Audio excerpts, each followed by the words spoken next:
idea that we were hoping to approach here today was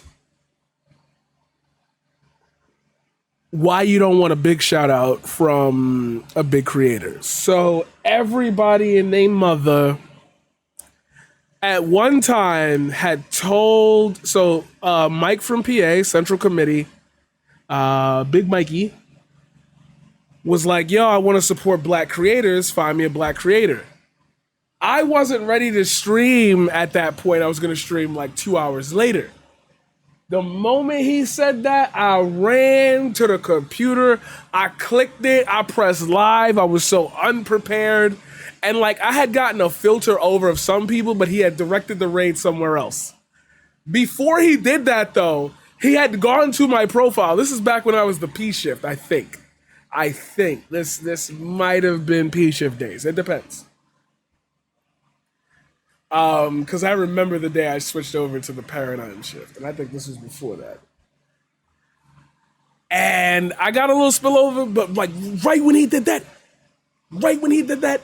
he looked at my profile, and I knew that I could see.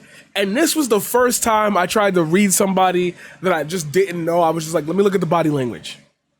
I could see. I could see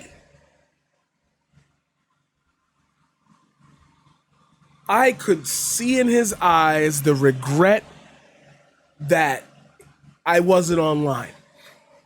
I could see that he like took a look at what was going on, a quick overlook. He probably saw like maybe some of the overlays. This was season 2. So it might have been just the beginning of season 2. Damn, I'm trying to remember now. It's hard to remember. Anyway, that doesn't fucking matter. It doesn't fucking matter. Anyway. That's when I started having a toxic relationship with being online so much. You gotta be there. If somebody's giving out an opportunity, you gotta be the first to take it. Luck. You don't want that shout out from a big creator. I don't want Hasanabi to ever raid me. Not in the sense that I don't want him to ever raid me, because that's all this, and that's the, oh my God. Okay, so I have ADHD. So as y'all know, like I overthink things like heavily. I can hear counter arguments to what I'm saying because everything has to be a debate on the internet. You can't just have an opinion, walk the fuck away from it and just let it like be. Nah, we gotta, but that just means that you have an ulterior motive. That's why you put him in the title. That's why you put him in the thumbnail. Like all that bullshit. I hate the internet sometimes. Anyway. It's not cool if I don't do it like this. Anyway.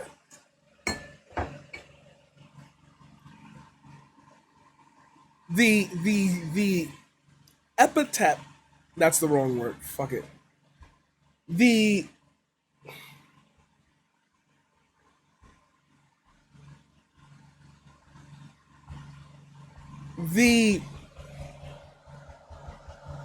The core interest of having jumped the shark in, let's say, views, let's say attention, let's say something of yours goes viral, etc. You've heard the arguments about why you don't want to be a one-hit wonder because it's hard to keep it sustainable.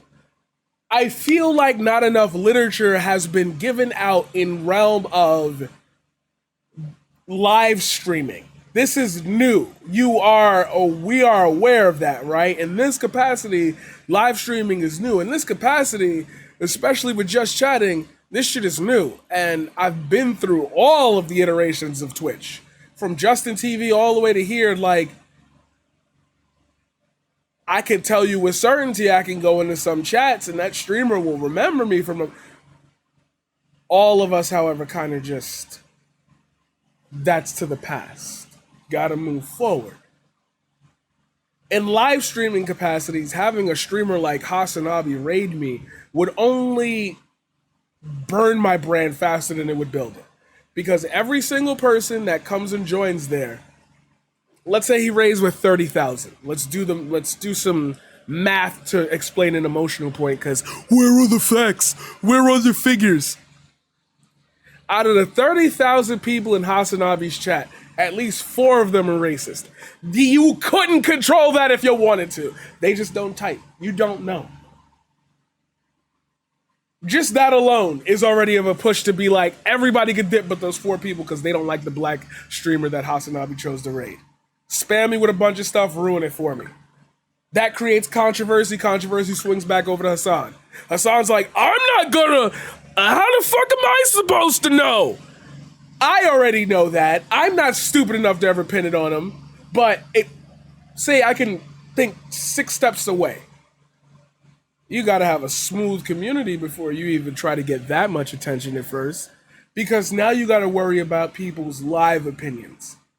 Oh my God, you have no idea how many people in Hasanabi's chat listen to him because he's Turkish. You have no idea how many people listen to Hasanabi because he's white passing. You have no idea how many people listen to him because they're looking to start drama. All those emotions, all those tangible lines that exist. There's 30,000 of them.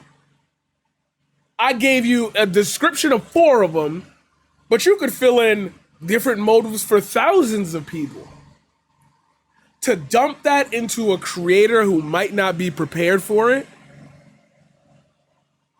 What if you get thousands of follows and your follow meter breaks, or the system thinks it's glitched, or you don't have a contact that can help protect you or lock down the chat fast enough? And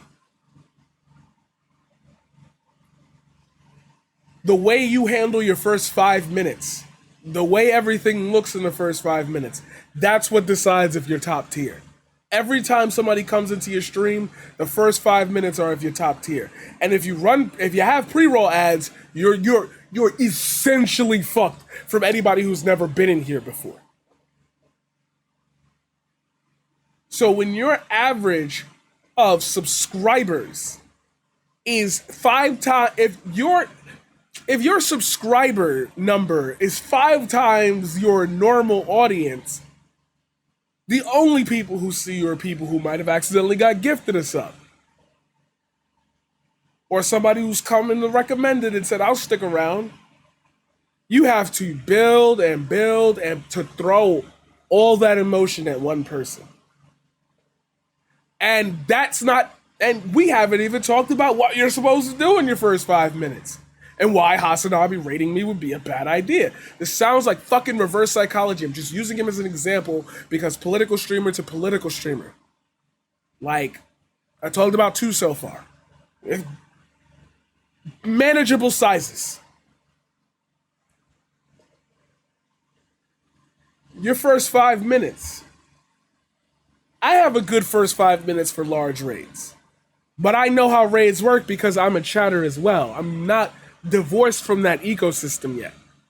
I have it like, I'll stream for 4 hours, then go watch somebody for 2 or whoever I raid. I can still do that. I don't have too much else to do because I take care of my work and stuff in the day. What are you going to show them in the first 5 minutes that will capture that entire 30,000 audience? Remember, all of them have to like it. All of them have to like it. Last night, I think like 2 nights ago, a streamer by the name of IRI rated me. After I did my pitch, I told him, yo, I know how streams work, I know how raids work.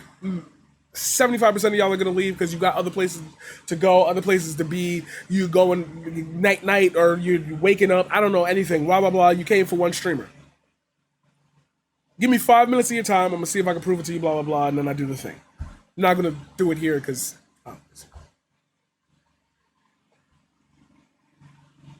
At that same time, at that very, very same time, after that, I had a choice. I'm a variety politics streamer. I do about 8, 9 different things here. I also host 2 podcasts. I'm going to be starting to host some type of show. A lot on my plate. Plus, I'm creating 2 films. I have an ARG in the middle of it. I do a lot. It takes a lot for me to wake up in the morning. I want to die. Anyway. No, I'm not. No, don't do that. You say that on Twitter all the time. Stop fucking playing with me. Anyway.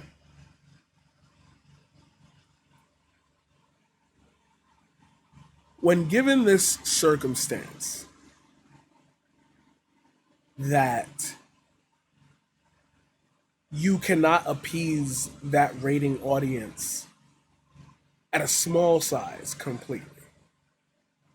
A large size means the scrutiny's on you immediately to conform to whatever that last streamer was doing. You got no choice. They want you to carry on the energy. Either you're as energetic, you meet that energetic, you're more than energetic, you meet the vibe. It is very hard for art streamers to raid into fitness streams. The channels and choices you have are already narrow. Now I've done that, but that's again because like I've been here so long, like I know too many people. I feel mad weird. I probably follow like 900 channels at this point. Do I watch them all? No, but like I'll be clicking everybody's live and I'll be like, hey, coming through, letting you know you doing great, baby. Because I know how it feels to try to make it in this business, and everybody that doesn't matter. Getting off topic. At that fork in the road, I chose to show a poem of mine. Because no matter what was ever going to happen with that audience at some point on the stream, in a given month, week, I'm going to do a poem. I will play games, but other people play games. I will talk about politics, but other people talk about politics. You just came from a politics stream.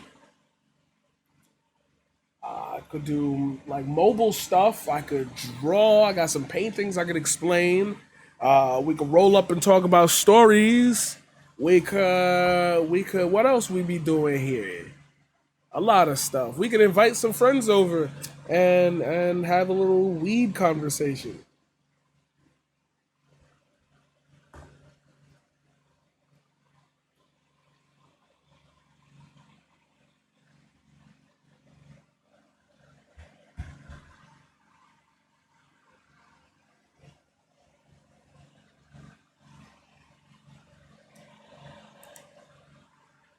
What's unique to me? Is it any of the ARG stories? Is it explaining the plots of what I've got going on with my films? Is it doing a film lesson? Is it watching every frame of painting? Is it going and watching a Hasanabi video since everybody seems to like Hasanabi? What choice is it? What choice do you have? For him to put that pressure on me. Let's see what you got, kid. You call yourself the next king of Twitch. Let's see what you got, kid. Already causes a split in the audience. You're just doing this to watch him punk out. You're just doing this because it's going to be a funny troll. So let me act funny in the and you've already split the audience again. 4 different motives just by him pressing that button without ever explaining who I am, without ever explaining how I am. Well, y'all will get to know me sooner or later. Y'all will. But that's why I think getting that jump start, that kick start, or at least this shit that's on my screen right now, that's what I'm here for. Until next time, I'm your boy, Lelos Paradigm Shift. If I fuck up my outro one more time,